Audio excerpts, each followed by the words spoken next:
Hello dear student, आप सभी के चैनल में आपका स्वागत है। आज से आपके लिए रीट लेवल 2 में साइकोलॉजी के मॉडल पेपर भी स्टार्ट कर दिए गए हैं। यह आपका पहला मॉडल पेपर है। इसमें टोटल 30 क्वेश्चन है। आप कमेंट में कमेंट करके बताइएगा कि आपके टोटल कितने क्वेश्चन सही होते हैं।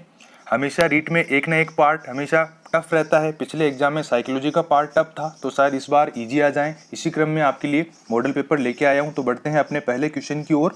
सामाजिक संदर्भ में एक बालक के व्यक्तित्व की प्रमुख विशेषता होती हैं।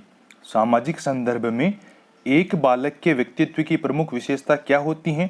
सामाजिक अंतःक्रियाओं की योग्यता, सकारात्मक सामाजिक संपर्क, सृजनात्मकता या फिर उपरोक्त सभी। तो सामाजिक संदर्भ में बालक के व्यक्तित्व की प्रमुख विशेषताएं ये सभी होती हैं। उपरोक्त सभी इसमें राइट हो जाएगा, चौथा ऑप्शन।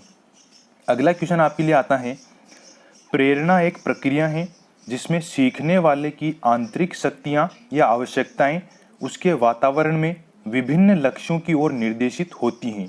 ये परिभाषा किसके द्वारा दी गई है? अभी प्रेरणा की परिभाषा है ये कि प्रेरणा एक प्रक्रिया है जिसमें सीखने वाले की आंतरिक शक्तियां या आवश्यकताएं उसके वातावरण में विभिन्न लक्ष्यों की ओर निर्देशित होती हैं। यह परिभाषा किसके द्वारा दी गई है? तो किसने दी है? ये ब्लेयर, जोन्स और सिम्पसन ने दी है। ए ऑप्शन इसमें राइट हो जाएगा। अगला क्वेश्चन है आपके लिए, कौन सी विधि छोटे, कम बुद्धिमान और साधारण बालकों के लिए उपयोगी है? निम्न में से कौन सी विधि छोटे, कम बुद्धिमान और साधारण बालकों के लिए उपयोगी है? तो इसमें आंसर क्या आएगा? कौन सी विधि होगी? खंड विधि। सी ऑप्शन इसमें राइट हो जाएगा। अगला क्वेश्चन आपके लिए आता है, निम्न में से क्रियात्मक शोध से संबंधित नहीं है।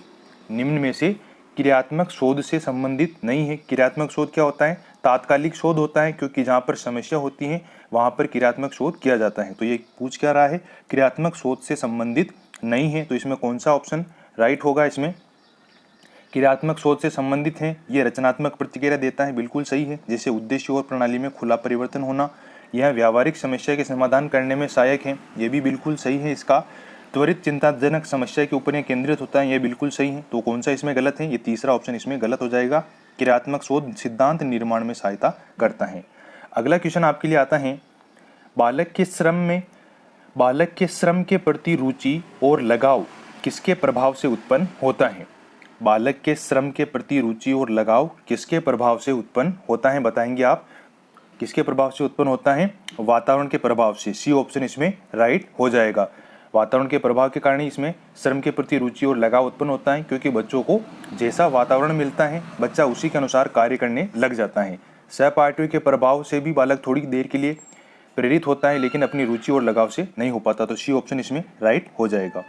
अगला क्वेश्चन आपके लिए आता है, RTE 2009 के तहत विद्यालय में रिक्त पद कुल स्वीकृत का कितना प्रतिशत अधिकतम हो सकता है? बताएंगे।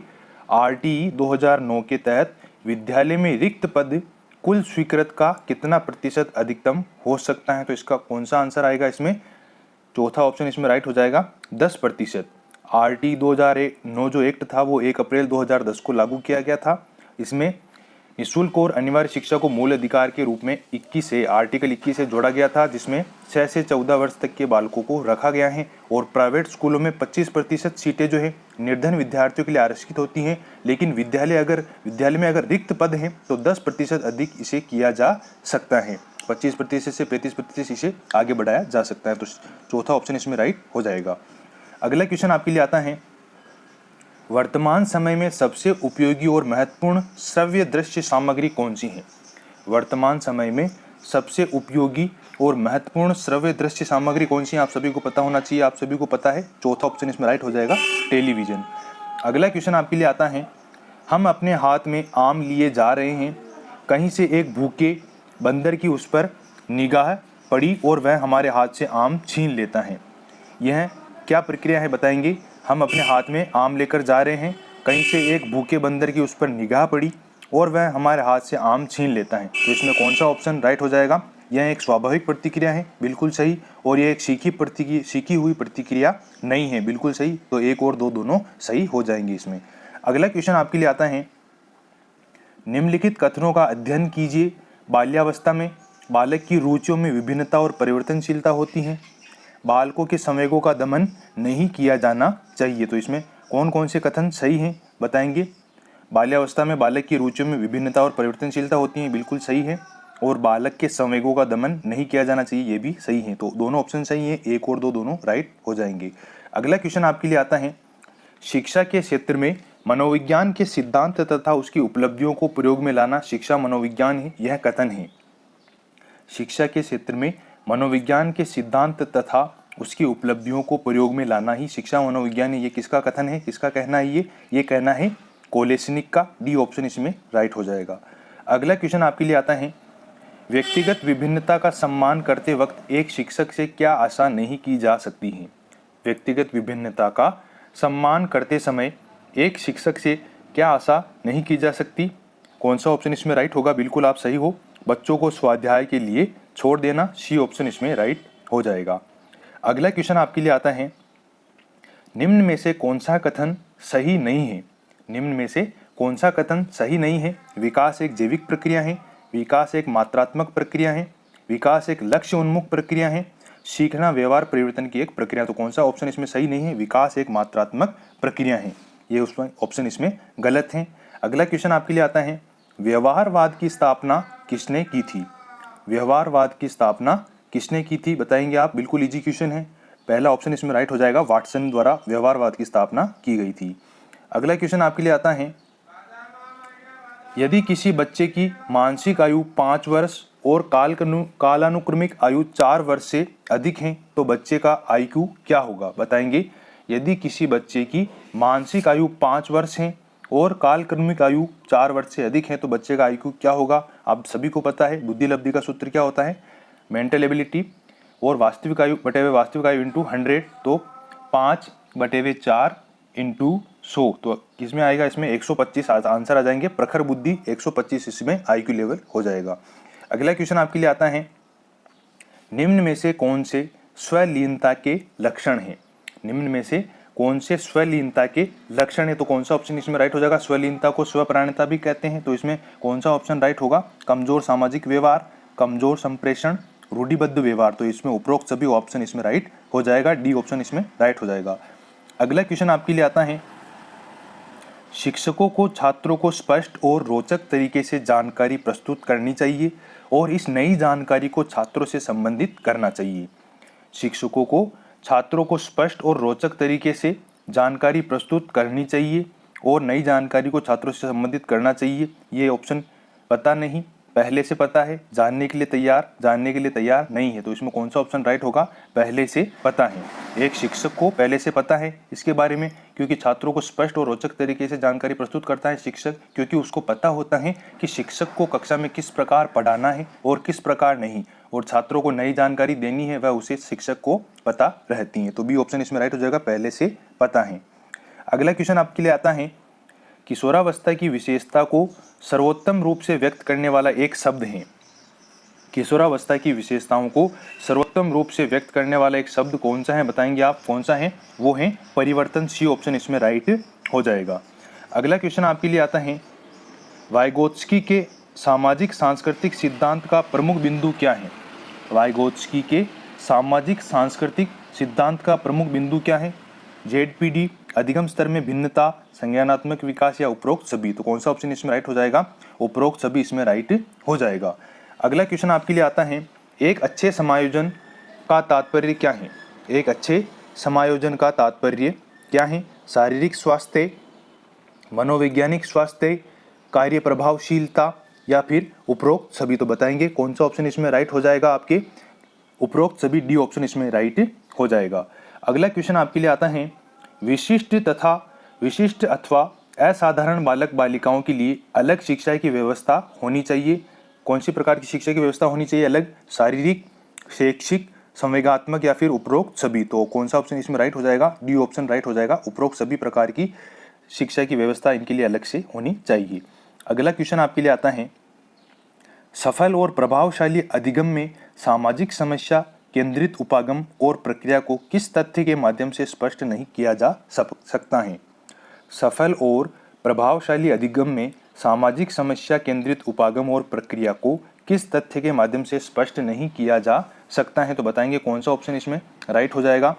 वो हो जाएगा सामाजिक प्रशिक्षण के माध्यम से सफल और प्रभावशाली अधिगम में सामाजिक समस्या केंद्रित उपागम और प्रक्रिया को सामाजिक प्रशिक्षण तथ्य के माध्यम से स्पष्ट नहीं किया जा सकता है। डी ऑप्शन इसमें राइट हो जाएगा।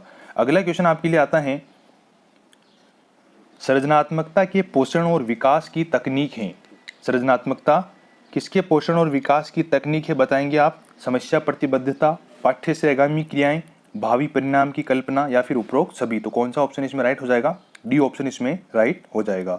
अगला क्वेश्चन आता है आपके लिए, चिंतन प्रतीकात्मक व्यवहार है, यह सभी प्रकार की वस्तुओं और विषयों से संबंधित है। चिंतन की ये परिभाषा देने वाले कौन है? चिंतन जो है प्रतीकात्मक व्यवहार है, सभी प्रकार की वस्तुओं और विषयों से संबंधित है। ये परिभाषा किसने दी है चिंतन की? किसने दी है? गिलफोर्ड ने दी है। बी ऑप्शन इसमें राइट हो जाएगा, गिलफोर्ड। अगला क्वेश्चन आता है आपके लिए, शिक्षा में मूल्यांकन की उपयोगिता है। शिक्षा में मूल्यांकन की क्या उपयोगिता है बताएंगे? एक कक्षा से दूसरी कक्षा में प्रवेश के लिए, इसके द्वारा छात्रों के मध्य उनके गुणों में अंतर करना, इसके द्वारा छात्रों को मेधावी, मंदबुद्धि और औसत वृद्धि में विभक्त करना या फिर उपरोक्त सभी। तो कौन सा ऑप्शन इसमें राइट हो जाएगा? उपरोक्त सभी। अगला क्वेश्चन आपके लिए आता है, ब्लूम ने भावात्मक पक्ष को कितने भागों में बांटा है? इंपॉर्टेंट क्वेश्चन है। ब्लूम ने भावात्मक पक्ष को कितने भागों में बांटा है? तो कितने भागों में बांटा था ब्लूम ने भावात्मक पक्ष को? 5 भागों में बांटा था। आग्रहण या ध्यान देना, दूसरा था अनुक्रिया, तीसरा था आकलन, चौथा था संगठन और 5वां था मूल्यों का विशेषीकरण करना। तो याद रखिएगा, ब्लूम द्वारा भावात्मक पक्ष को 5 भागों में बांटा गया था। अगला क्वेश्चन आपके लिए आता है, गेस्टाल्ट मनोविज्ञान को और किस नाम से जाना जाता है? गेस्टाल्ट मनोविज्ञान को और किस नाम से जाना जाता है बताएंगे आप? पूर्ण आकार आपको बताया था, तो कौन सा ऑप्शन इसमें राइट होगा? समग्राकृति मनोविज्ञान, तीसरा ऑप्शन इसमें राइट हो जाएगा। अगला क्वेश्चन आपके लिए आता है, अपनी क्रियाओं में प्रतिरूपों की क्रियाओं का आत्मसात करना क्या कहलाता है? अपनी क्रियाओं में प्रतिरूपों की क्रियाओं का आत्मसात करना क्या कहलाता है? तो कौन सा ऑप्शन होगा इसमें? तादात्म्यकरण। ए ऑप्शन इसमें राइट हो जाएगा। अगला क्वेश्चन आता है आपके लिए, किशोरावस्था में बालक अपने आप को दुविधापूर्ण स्थिति में पाता है, इसका प्रमुख कारण क्या है? किशोरावस्था में बालक अपने आप को दुविधापूर्ण स्थिति में पाता है, इसका प्रमुख कारण क्या है? इस अवस्था में बालक अपने मूल्यों, आदर्शों और संवेगों में संघर्ष का अनुभव करता है। इस अवस्था में वह अपने आप में स्वतंत्रता महसूस करता है। इस अवस्था में वह अपने कर्तव्य को अनुभव करता है। इस अवस्था में वह अपनी अस्मिता बनाना चाहता है। तो कौन सा ऑप्शन इसमें राइट हो जाएगा? इस अवस्था में बालक अपने मूल्यों, आदर्शों और संवेगों में संघर्षों का अनुभव करता है। अगला क्वेश्चन आपके लिए आता है, आकस्मिकता विकास के सिद्धांत के समर्थक कौन है? आकस्मिकता विकास के सिद्धांत के समर्थक कौन है बताएंगे आप? आकस्मिक विकास के सिद्धांत के प्रवर्तक या समर्थक कौन है? इसमें कौन सा ऑप्शन राइट हो जाएगा? Stanley hall. बी ऑप्शन इसमें राइट हो जाएगा। अगला क्वेश्चन आपके लिए आता है, अनुकूलित अनुक्रिया सिद्धांत की प्रमुख दशा या शर्त क्या है? अनुकूलित अनुक्रिया सिद्धांत की प्रमुख दशा या शर्त क्या है? अनुकूलित अनुक्रिया सिद्धांत के प्रवर्तक कौन थे? पावलोव थे। इसकी शर्त क्या थी? बिल्कुल बताएंगे आप। सीखने वाले की सामान्य अवस्था और व्याघात उद्दीपनों की उपस्थिति। ये 1 और 2 दोनों इसमें राइट हो जाएंगी। ये आपका साइकोलॉजी का मॉडल पेपर पहला कंप्लीट हो चुका है। अगर आपको वीडियो पसंद आया तो लाइक जरूर कीजिएगा और अपने दोस्तों के साथ शेयर जरूर कीजिएगा, और अगर इस चैनल पर नए हैं तो सब्सक्राइब जरूर कीजिएगा। मिलते हैं अगले वीडियो में नए मॉडल पेपर के साथ। जय हिंद, जय भारत।